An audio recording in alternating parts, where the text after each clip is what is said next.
Assim como estamos, segure sua Bíblia, feche seus olhos.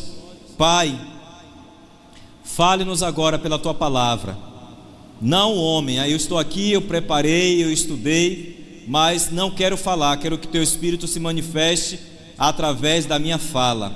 Mas que o homem desapareça, o Senhor se manifeste, revele o Teu querer, a Tua glória e a Tua vontade sobre a nossa vida, em nome de Jesus. Bem-aventurado o homem que não anda no conselho dos ímpios, não se detém no caminho dos pecadores, nem se assenta na roda dos escarnecedores. 2. Antes o seu prazer está onde? E na sua lei medita quando?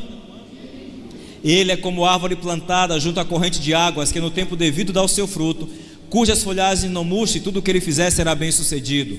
Os ímpios não são assim, são porém como a palha que o vento dispersa.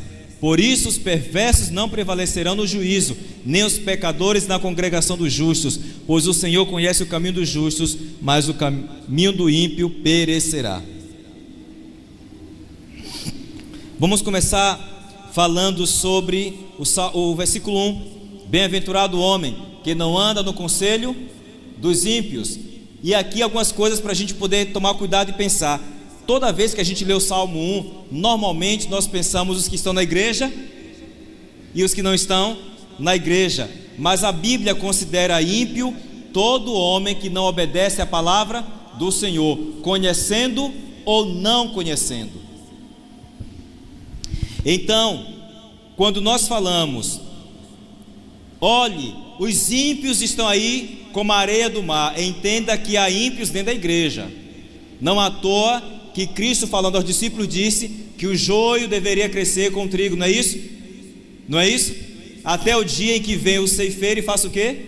Separe o joio do trigo. Quando a peneira começar a sacudir, haverá essa separação. E aí, irmãos, Deus já está peneirando sua igreja. Oremos para que nessa peneira nós sejamos contados como trigo. E a palavra diz: bem-aventurado que não anda no conselho dos ímpios. E o que nós vamos entender sobre esses ímpios? A Bíblia também vai dizer: eles não se detêm no caminho dos pecadores, eles não param lá entre aqueles que estão pecando. E depois a Bíblia vai dar outra característica. São 3 características do homem que é feliz. Primeiro, ele não ouve, não anda no conselho dos ímpios, ele não ouve. Depois, ele não para no meio dos pecadores, e depois ele não senta na roda dos escarnecedores. E aí um cuidado para a gente pensar aqui também: quem são esses escarnecedores? A gente sempre pensava que escarnecedores são os homens que bebem, os homens que falam palavrão, os homens que falam indecência. Mas todo homem que usa a palavra de Deus para deturpar a verdade é um escarnecedor. Todo homem que apresenta doutrina não consagrada, não bíblica, é um escarnecedor, porque ele está escarnecendo o nome de quem? De Deus e a sua palavra. Ele escarnece, tanto é que você vai entender isso aqui. Nós somos orientados, por exemplo, se você vai lá para o Êxodo, os 10 mandamentos, qual é o primeiro mandamento? Qual é o primeiro mandamento? Não terás outros deuses diante de mim. O segundo, não farás para ti imagem de escultura. O terceiro, não tomarás o nome do Senhor teu Deus em vão. Aí nós somos orientados que não deveríamos falar o nome de Deus toda hora. Mas o que é tomar o nome de Deus em vão? É quando eu digo que sou servo do Senhor, mas as minhas práticas são contra a sua palavra. Eu estou tomando o nome de Deus em vão. Para o judeu, o que era tomar o nome de Deus em vão? Era de fato falar o nome de Deus toda hora, porque o nome de Deus é santo, e eles têm a reverência, obviamente, em falar o nome de Deus. Mas também, o que era tomar o nome de Deus em vão? Deus se manifesta para cada situação com um nome diferente. Por isso que a gente sempre fala aqui: quando você está doente, você ora e chama quem? Yahvé Rafá. É o mesmo Deus, mas ele se manifesta como Deus da cura para aquele que está enfermo. Quando você vai para as suas finanças estão ruins, alguma situação não está dando certo, você ora a Deus que provê todas as coisas, Yahvé Jireh, o Deus provedor. Está com a causa na justiça, Yahvé Tsekenu, o Deus de toda a justiça. Então, para cada situação, e aí as pessoas buscavam a Deus querendo uma coisa e buscavam noutra direção, tomavam o nome de Deus em vão, não sabiam a forma de se dirigir a Deus. Então, nós temos sim essas manifestações. É claro que quando eu falo o nome de Deus desnecessariamente, eu estou tomando o nome dele em vão. Mas eu preciso entender também que quando eu conheço a verdade e eu não sigo a verdade, e quando eu prego uma verdade corrompida, eu estou também tomando o nome de Deus em vão. Então, irmãos, chamo a atenção para isso aqui, porque inclusive, eu falei isso aqui inclusive com os jovens da igreja. Tome cuidado. Às vezes nós ficamos sabendo de jovens que vão visitar cultos em outras igrejas. Vão buscar o que lá? A verdade está aqui. Você tem a verdade, ela te alcançou. Você foi alcançado por essa verdade. Você conhece a doutrina dessa igreja. Você sabe que ela é uma igreja profética. Vai buscar o que lá fora? É diferente quando eu vou ministrar a palavra. Por algum tempo eu até aceitava, hoje eu nem vou mais. Eu tenho onde pregar. E aí a gente se junta a essas pessoas. E eu vi outro dia, mas toda igreja que professa o nome de Deus é importante. É importante, mas nem todo que diz Senhor, Senhor entrará no reino dos céus. Então cuidado que a gente precisa tomar. Eu não vou dizer que as outras igrejas não serão salvas, não tenho poderes para isso e a palavra não me autoriza, mas eu entendo quem eu sou, o meu lugar e a verdade que está nesta igreja. O que é que eu vou buscar em outra instituição? O que é que eu vou buscar estando com essas pessoas? Eu posso estar com elas se eu for ministrar a palavra, se eu for apresentar a verdade para essas pessoas. Então, Davi está dizendo que o homem é feliz quando ele não está com essas pessoas, conversando o que elas conversam, concordando com o que elas concordam, fazendo o que elas determinam. E aí, para a gente entender isso, como é que você pode afirmar essas questões? Isaías capítulo 29, versículo 13, vai falar algumas coisas que a gente precisa também tomar cuidado quando nós falamos dessa roda de escarnecedores, quando a gente fala desses ímpios, quando a gente fala desses pecadores. Isaías 29, 13 diz assim: eis que declara o Senhor, o Eterno, esse povo se chega a mim apenas com palavras, e me honra somente com o mover dos seus lábios, mas o seu coração está distante de mim, e a adoração que prestam a mim é prostituída, porque é somente de regras e doutrinas criadas por homens. Olha só, é exatamente o que Davi fala.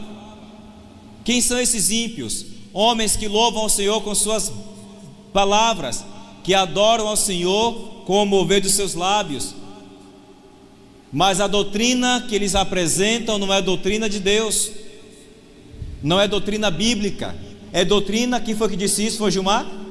Foi a igreja adventista? Olha o finalzinho do verso: doutrinas criadas por homens. Doutrinas criadas por homens. Vou dar um exemplo.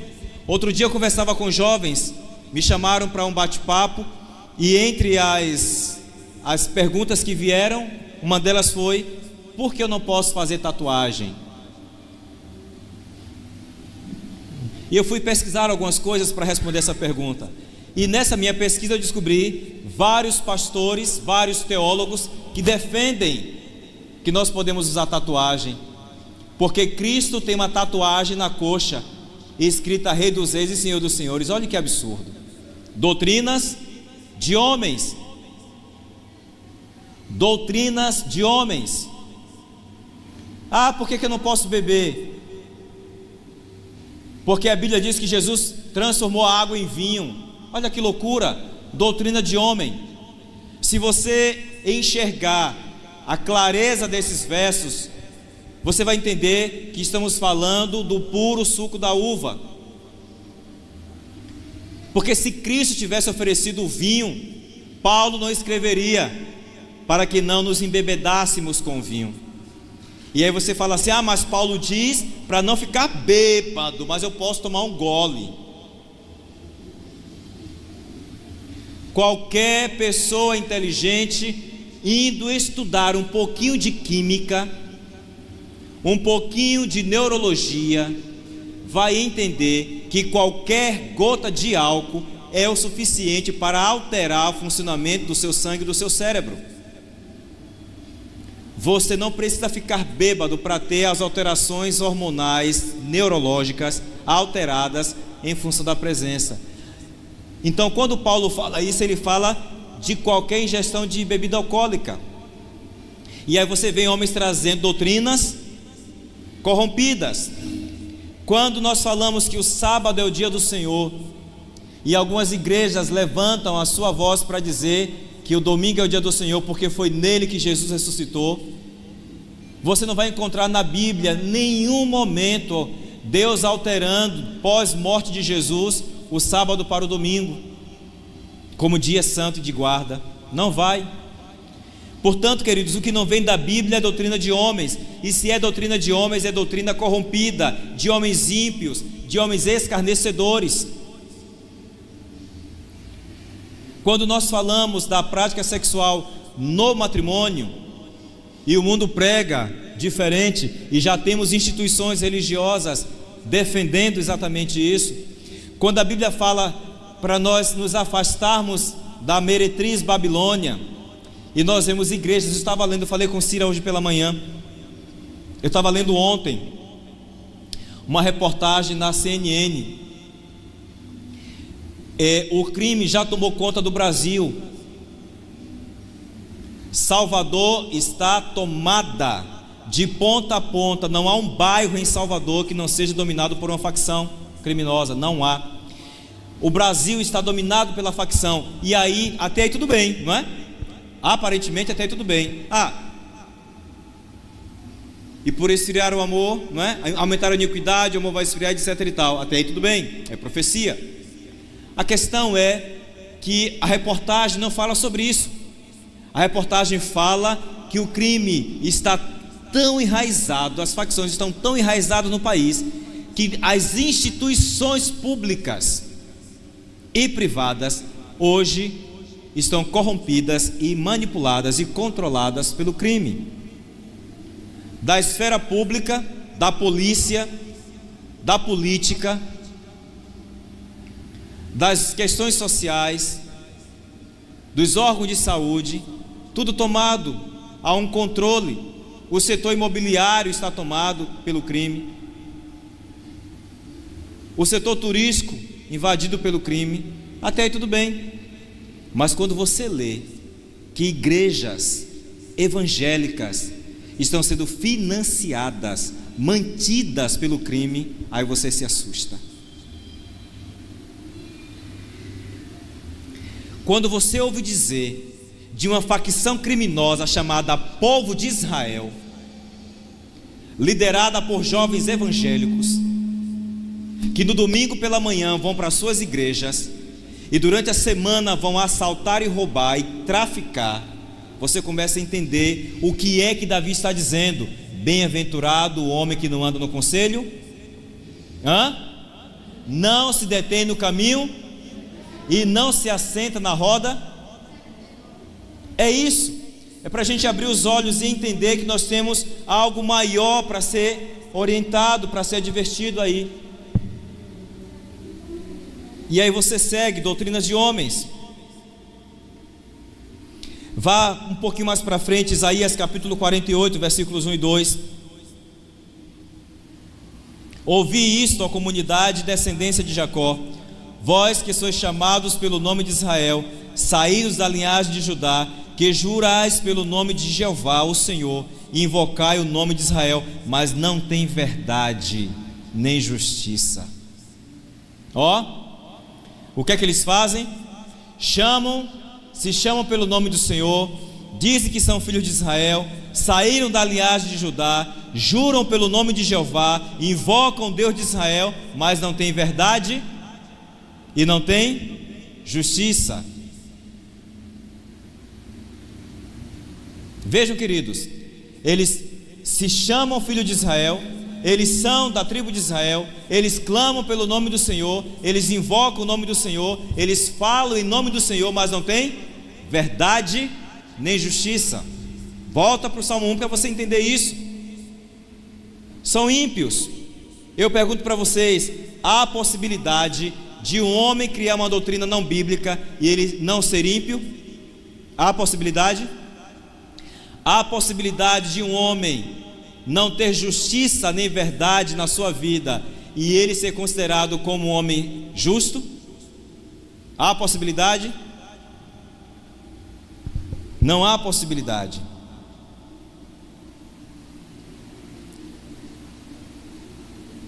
Mateus capítulo 7, versículo 15: acautelai-vos quanto aos falsos profetas. Mateus capítulo 7, versículo 15.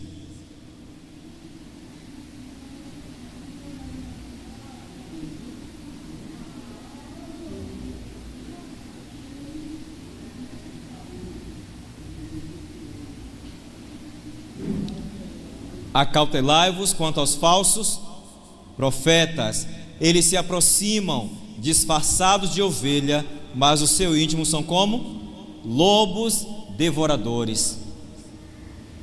Quando você vê movimentos religiosos, eu estava assistindo uma live, irmãos, eu fiquei de fato assustado. Como é que uma pessoa vende um grão não, é grão mesmo? Não, é caroço, né? Um caroço de feijão, vendendo um caroço de feijão por R$100, para abençoar a panela da ovelha. Um caroço de feijão a R$100. E aí você se assusta. E aí vem o outro e diz assim: não, esse aqui está fraco, eu sou melhor do que ele, eu vou vender A.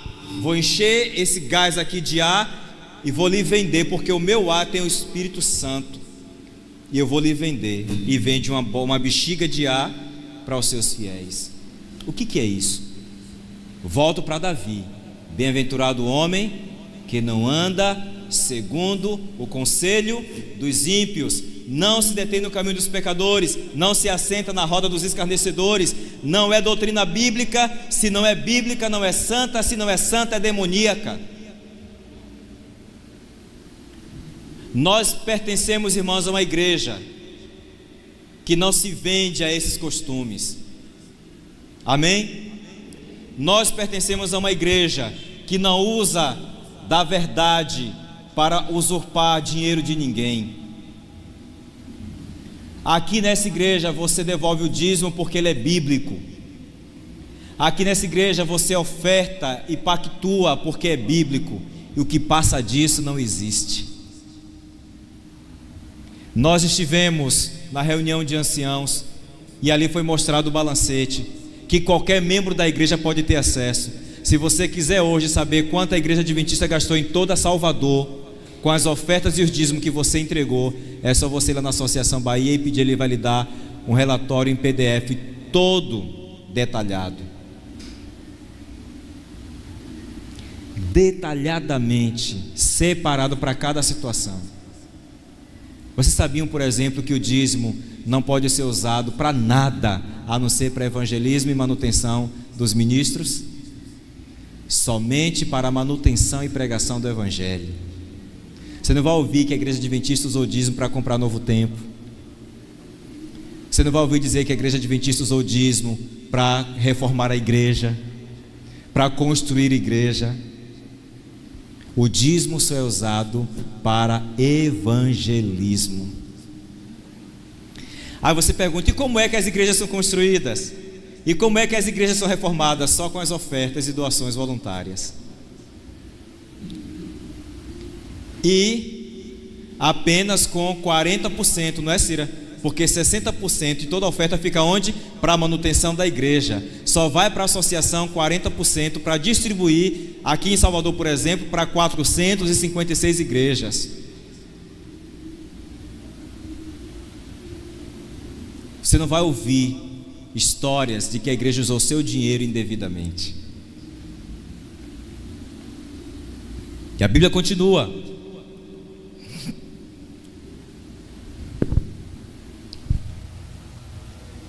Você vê homens querendo cuidar da igreja do Senhor e não sabem cuidar da sua própria casa. Paulo diz isso escrevendo a Timóteo, lá em 1 Timóteo capítulo 5, versículo 8. Olha que coisa aí para a gente entender quem são esses blasfemadores, quem são esses ímpios, quem de fato são esses pecadores. Isso aqui pode servir para nós agora. Eu estou falando de outras denominações, quero falar para nós agora. Contudo, se alguém não cuida dos seus, especialmente da sua própria família, esses têm negado a fé e é pior do que um descrente. Ó, quem é o ímpio? Quem é o escarnecedor? É pai de família e não sabe cuidar da sua família.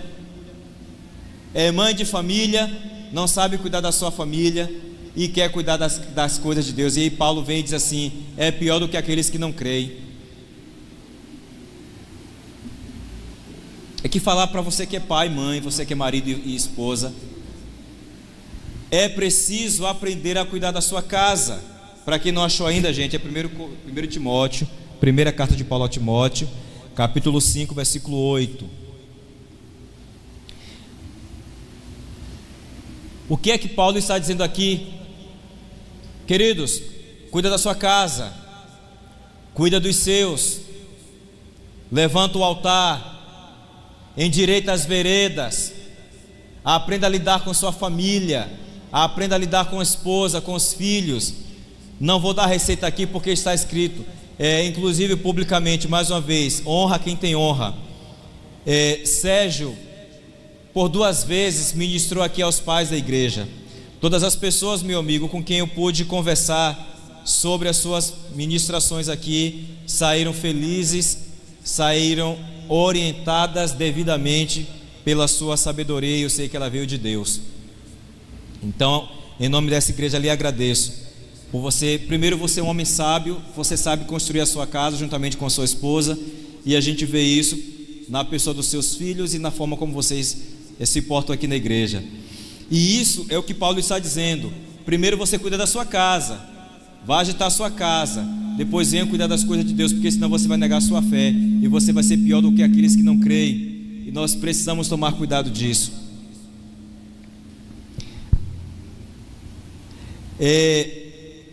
A gente precisa pensar o que é esse escarnecedor, pensar o que é esse que não está ligado à videira. Eu quero continuar aqui só falando desses falsos pastores, ministros.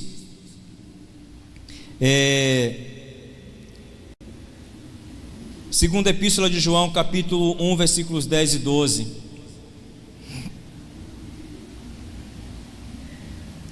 João diz: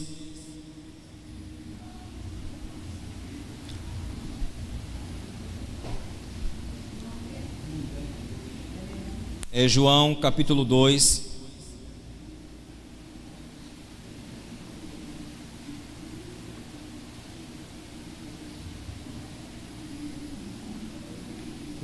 versículos 1 e 10, e 11. Deixa eu só voltar aqui um pouquinho.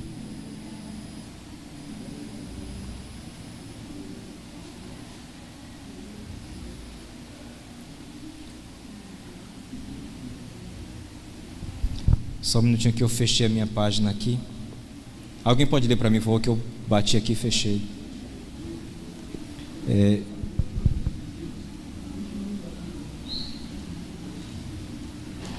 Obrigado. 10 e 11.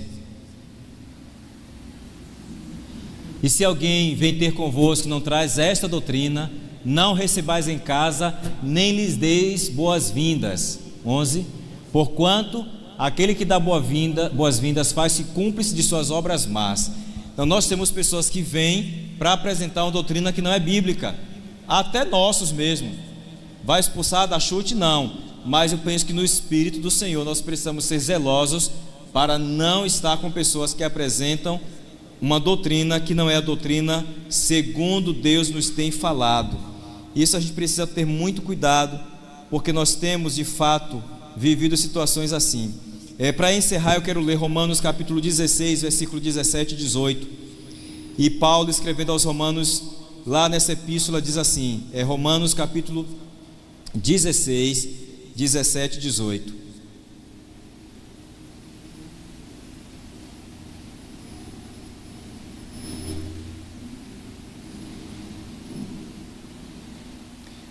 Rogo-vos, queridos irmãos, que tome muito cuidado com aqueles que causam divisões e levantam obstáculos à doutrina que vocês aprenderam. Afastem-se deles. Olhe, lá no Salmo 1, Davi diz: não anda no conselho dos ímpios, não se detém no caminho dos pecadores, nem se assenta na roda dos escarnecedores. Paulo vem agora e diz o quê? Se afastem deles. Se afastem deles. Por conta do tempo eu só vou ler aqui, mas vocês podem confirmar em casa. 1 Coríntios capítulo 5, versículo 11. Entretanto, agora vos escrevo para que vocês não se associem com qualquer pessoa que, dizendo que são seus irmãos, seja imoral, ganancioso, idólatra, caluniador, embriagado ou estelionatário. Com pessoas assim, vocês não devem sequer sentar para uma refeição. Para vocês não esquecerem, anota aí em casa, anota aí para ler em casa, viu? 1 Coríntios capítulo 5, versículo 11.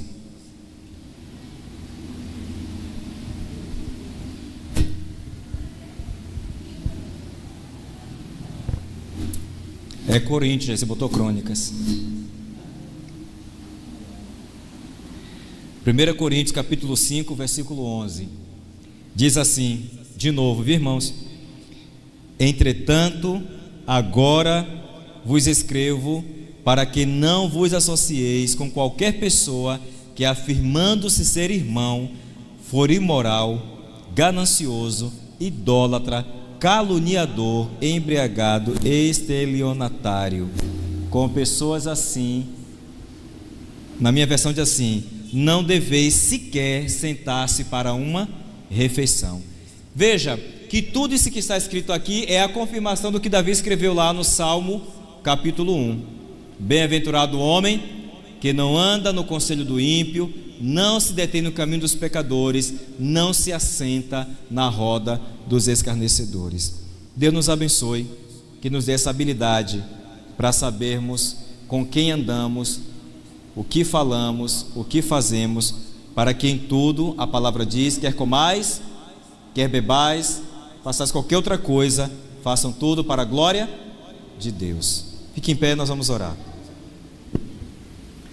Pai, nós te louvamos pela ministração da tua palavra, pedimos que o Senhor nos dê teu direcionamento, nos ajude a nos afastarmos dos ímpios, sejam eles crentes ou não. Ajude-nos a nos afastarmos dos pecadores, sejam eles ímpios, incrédulos ou crentes. Ajude-nos a não nos assentarmos na roda dos escarnecedores, sejam eles crentes ou não. Que estejamos com pessoas que queiram te servir, te adorar e glorificar ao teu nome, em nome de Jesus.